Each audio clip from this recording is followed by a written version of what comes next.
என்றார். இன்றைய தினம் சூரத்து நிசா பெண்கள் என்ற தலைப்பில் ஒரு அற்புதமான ஒரு அத்தியாயம் ஓதப்பட்டது. பலவிதமான சட்டங்களை அல்லாஹ் ஜல்லஷானஹு தஆலா இந்த அத்தியாயத்தில் குறிப்பிடுகின்றார். குறிப்பாக பாக பிரிவினை ஒரு 3வது நாளாக வர பார்க்கிறேன்னா பாக பிரிவினுடைய சட்டங்கள் தான் சொல்லப்பட்டது.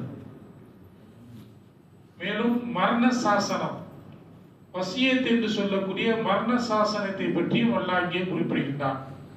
இப்ப முக்கியமா 2 விஷயங்கள் நம்ம தெரிஞ்சுக்கணும். உயில் என்பது தனக்கு பிறகு உள்ள சொத்துக்களை தன்னுடைய வாரிசுகளுக்கு எழுதி கொடுக்கிறது உயில். ஆனா நம்மள உயில் என்பது கிடையாது. வசியத் என்று சொல்லக்கூடிய மரண சாசனம் உண்டு.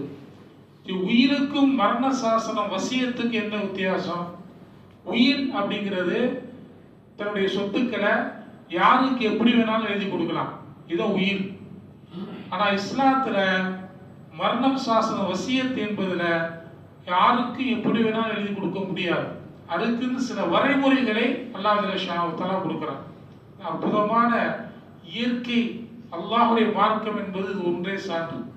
நான் உயிர்ங்கிறது ஒருத்தர் ஏதோ கோபத்துல இருக்கிற சொத்துக்களை பூரா என்ன செய்யலாம், யாராச்சும் ஒரு ஆளுக்கோ இல்லது தர்மத்துக்கோ ஏதோ வெளியில உள்ள ட்ரஸ்ட்டுக்கோ எழுதி கொடுத்துட்டு தன்னுடைய சந்ததிகளை நடத்துறவனை பாட்டிடலாம். அது உயிருடைய வேலை. வசியத் என்று சொல்லக்கூடிய இஸ்லாத்தில் சொல்லக்கூடிய இந்த மரண சாசனம் அப்படி பண்ண முடியாது. அப்படியே ஒருத்தர் விருப்பப்பட்டு தன்னுடைய சொத்துக்கள் தான் சம்பாதிச்ச சொத்துக்களை ஒரு சதகத்துல் ஜாரியா ஒரு ட்ரஸ்ட்டுக்கு நிரந்தரமா ஒரு ஆஸ்பத்திரி அல்லது கல்விக்கூடம் அல்லது ஒரு பள்ளியாச மதரசா இதுக்கு கொடுக்கணும் அப்படின்னு அவர் விருப்பப்பட்டா 1/3 அவர் என்ன பண்ணலாம், அதை எழுதி கொடுக்கலாம். மீது 2 பங்கு கண்டிப்பாக அந்த வாரிசுகளுக்கு தான் போகும் அவருடைய மரணத்துக்கு பிறகு. இப்ப எப்படின்னா நபி ஸல்லல்லாஹு அலைஹி வஸல்லம் மதீனாவில் இருக்கும்போது சஅத் இப்னு அபீ வக்காஸ் என்ற ஒரு சஹாபி, அவர் வசதியானவர், அவருக்கு ஒரே ஒரு மகள் மட்டும். திடீர்னு அவருக்கு நெஞ்சுவலி வந்துடுது. ஸல்லல்லாஹு அலைஹி வஸல்லம் அவர் நினைச்சிட்டார் மூத்தா போறோம் அப்படின்னு.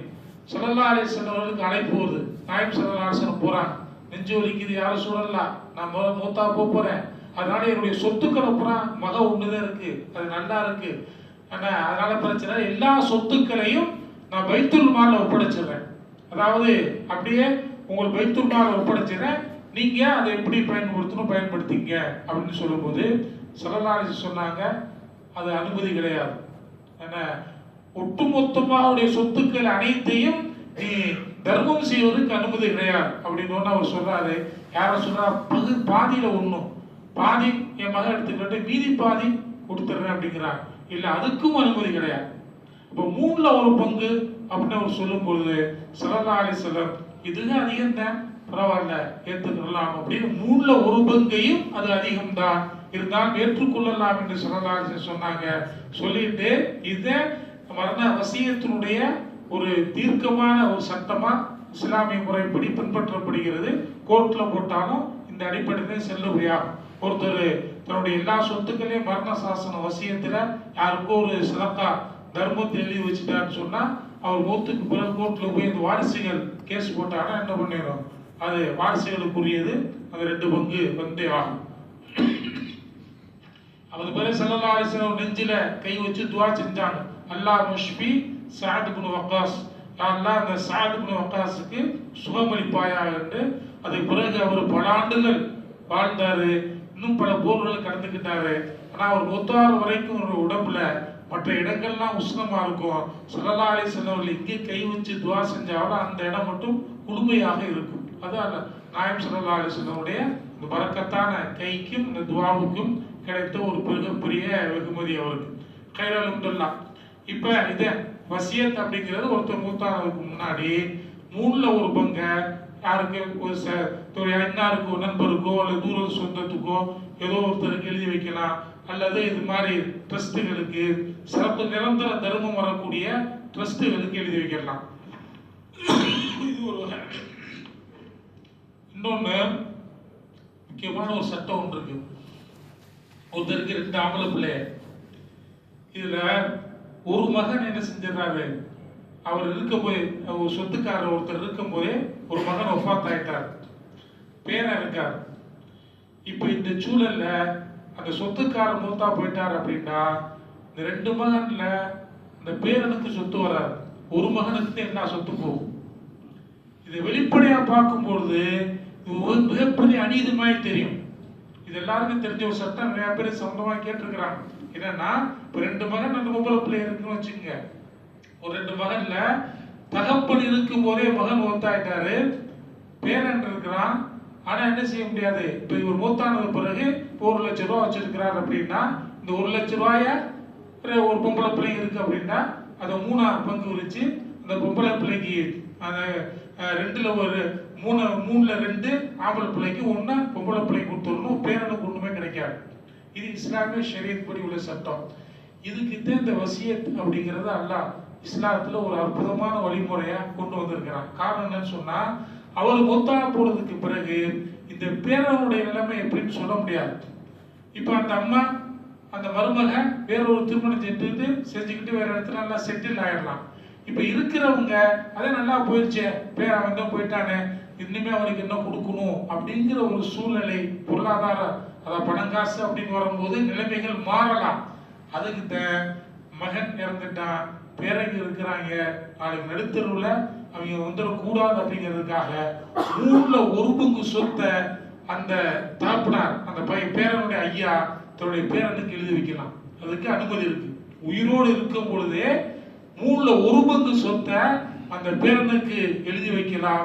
ஒரு சேஃப்டிக்கா. ஏன் சொத்து இல்லை அப்படின்னு சொல்லுதுன்னு சொன்னா, நீ இருக்கும் போதே அவனுக்கு ஒரு சரியான சொத்தை, நல்ல வருமானம் உள்ள ஒரு சொத்தை அவனுக்கு நீ சேஃப்டி பண்ணி வை அப்படிங்கிறத வலியுறுத்துறதுக்காண்டி இப்படி யதார்த்தமா மேலோட்டமாக பார்க்கும் பொழுது அது நமக்கு ஒரு அநீதியா தெரியும். ஆனா அந்தரங்கத்துல பார்க்கும்போது அது மிகப்பெரிய நீதியாகத்தான் தெரியும். இதுதான் இஸ்லாத்துடைய சட்டம். கைரளம் ஒருத்தர் இதை பண்ணலாம், மூத்தா போயிட்டார், போனோட அவருடைய சொத்துல இருந்து என்ன பண்ணணும், முதலாக அவருடைய பணத்திலிருந்து அவருடைய அடக்க செலவு செய்யும். என்ன, அவருடைய கஃபன் தஃபன் மற்றும் அடக்க செலவு என்ன இருக்கோ அது அவருடைய செலவுல இருந்து பண்ணும். அடுத்தது என்னன்னா, இருக்கிற சொத்துல இருந்து யாராருக்கெல்லாம் அவர் கடன் வாங்கி இருக்கிறாரோ அந்த கடனை முதல்ல கொடுத்து செட்டில்மெண்ட் பண்ணணும். ஒருவேளை 1 லட்சம் ரூபாய் வச்சிருக்கிறார், 1,20,000 ரூபாய் கடன் வாங்கிட்டார் அப்படின்னா 1 லட்சம் ரூபாய் கொடுத்து இந்த வாரிசுகள் அவங்க கையில இருந்து 20,000 ரூபாய் கொடுத்து செட்டில்மெண்ட் பண்ணணும். இப்போ இதே 1,20,000 ரூபாய் வச்சிருக்கிறாரு, 80,000 ரூபாய் கடன் வாங்கியிருக்கா, 80,000 ரூபாய் கொடுத்து 40,000 ரூபாய இருக்கிற வாசிகள் பிரிச்சுக்கணும். இது ஷரியத் சொல்லக்கூடிய வகை. கடன் அடைச்சதுக்கு பிறகுதான் அதுக்கு பிறகு ஏதாச்சும் வசியத் பண்ணியிருந்தாருன்னா வசியத்துக்கு கொடுக்கக்கூடிய அதை பங்கை கொடுத்துட்டு அதுக்கு பிறகுதான் வாரிசுகளுக்கு இந்த சொத்துக்கள் வரும். கடனுடைய விஷயத்துல அல்லாஹ் குர்ஆன்ல சொல்ற இன்னைக்கு சொல்லப்பட்ட அந்த ஆயத்துல மிக கவனமான ஒரு நிலைப்பாட்டை முஸ்லிம்கள் எடுக்கணும். கடன் கொடுப்பதற்கு இஸ்லாம் எந்த அளவுக்கு வலியுறுத்துது அப்படின்னு சொன்னா, அதாவது சதக்கா செய்வதை விட கடன் கொடுப்பதனால் 2 மடங்கு நன்மை இருக்கு.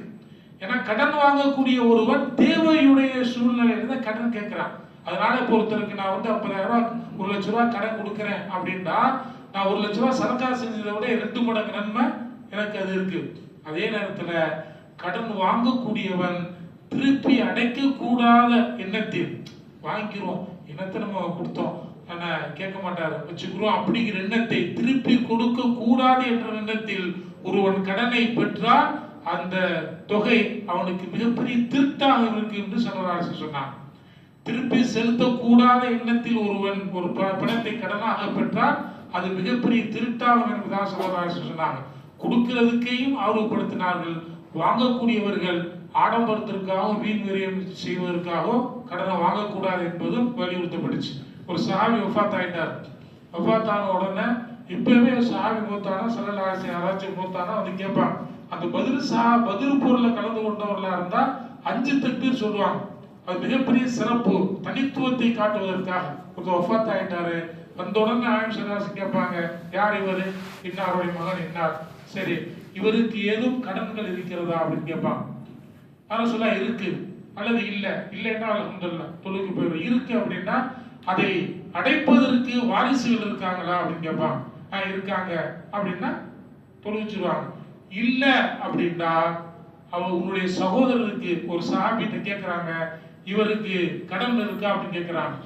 ஆமா யார சொல்ல கடன் இருக்கு, அதை அடைப்பதற்கு வாரிசுகள் இருக்காங்களான்னு கேட்குறாங்க. வாரிசுகள் இல்லை அப்படின்னு சொன்ன உடனே உங்களுடைய சகோதரருக்கு நீங்கள் தானா தொழுவித்துக் கொள்ளுங்கள்னு போயிட்டாங்க.